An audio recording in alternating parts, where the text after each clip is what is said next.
Welcome to Urban Odyssey Video, the place we chase the shadows of truth. I'm Alex. And I'm Jordan. And tonight, we're pulling back a very strange curtain. Have you ever felt like the rules of the world just changed, almost overnight? Like ideas that were way out on the fringe are suddenly everywhere? Well, we're diving into a theory that says none of this was an accident. It was a marketing campaign. Right? It's this feeling of cultural vertigo. The ground shifts right under your feet. Bedrock values, things you thought were permanent, suddenly seem outdated. It's bewildering. And tonight's deep dive is all about a book that offers a pretty wild reason why.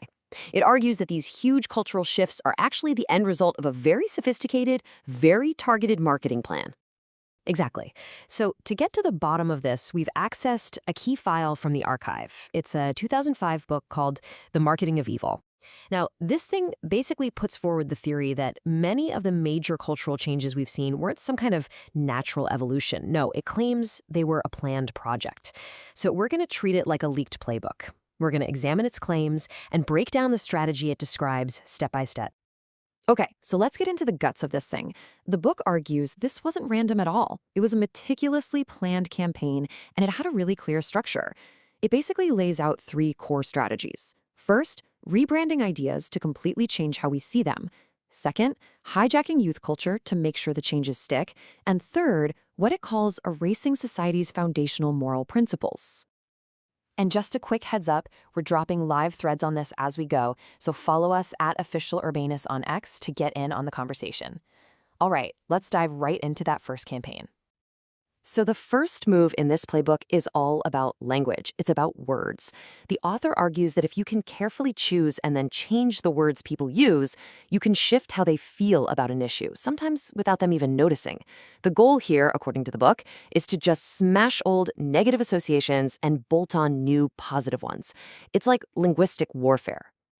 And the book gets really specific with its examples here. And look, they're definitely controversial.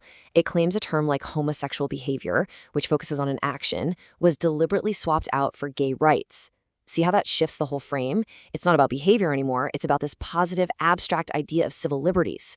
It makes a similar argument about the abortion debate, that one side successfully moved the conversation away from what the author calls the slaughter of the unborn to focus instead on a woman's choice. Now, it's really important to remember, this is the author's framing of these incredibly complex issues. And that is the absolute core of the argument right there. It's all in that quote. The whole point is, if you can control the language, you control the whole debate. You win before the other side even gets to speak. According to this source, the strategy is basically designed to make any opposing viewpoint sound totally extreme or just hateful before anyone even makes an argument. And it goes even deeper. The author points to a real-world PR strategy from a 1989 book called After the Ball as like Exhibit A for this playbook. It lays out a cold, calculated three-step process. Step 1, desensitize. Show the public that the people in this group are, well, they're just like you. Step 2, jam the conversation. Focus on abstract ideas, not the messy, controversial details. And Step 3, convert. This is the kill shot. You link anyone who disagrees with you to the most hated images imaginable. The KKK, Nazis, you name it. So, think about it.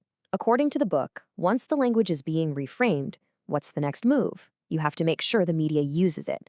And the author points to this moment in 1990, the formation of the National Lesbian and Gay Journalists Association, as being totally key.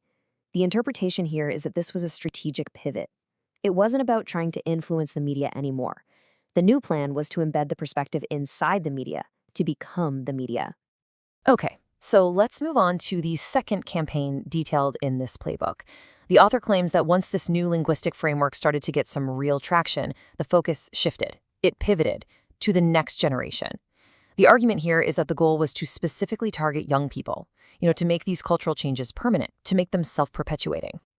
And of course, there was a massive financial incentive, $150 billion. That was the estimated value of the teen market back then. The book argues that this just made young people the ultimate target for marketers. It calls them, and I'm quoting here, a goldmine of impressionable minds. So how do you capture a market like that? Well, the book describes this whole corporate machine it calls the merchants of cool. It's wild. The author claims companies use tactics like culture spies and buzz marketing. They had undercover agents in chat rooms, street snitches on the payroll, all to study teen behavior, figure out what was cool, and then package it up and sell a manufactured version of that coolness right back to them. So did it work? What was the outcome of this alleged focus on youth? The book points to this statistic as the proof in the pudding.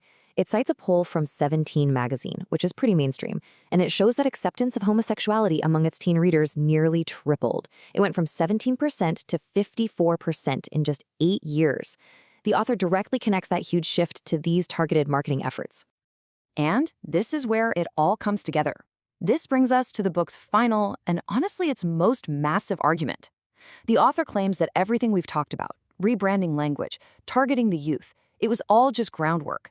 It was all part of a much bigger, overarching goal, a systematic effort to just remove religious influence from public life. The final boss, according to this source, was the traditional role of religion in society itself. To build this case, the author first sets a historical baseline. He quotes George Washington's 1789 Thanksgiving Proclamation.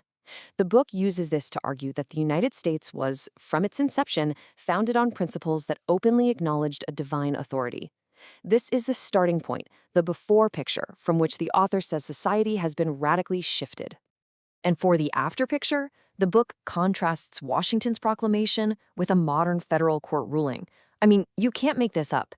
In this case, a court actually found that a cross-shaped planter in a public park could cause emotional distress, and that this distress constituted a legal injury in fact. The author presents this as the endgame of the cultural campaign, where a once common religious symbol is now framed as a literal public harm. So how did this happen?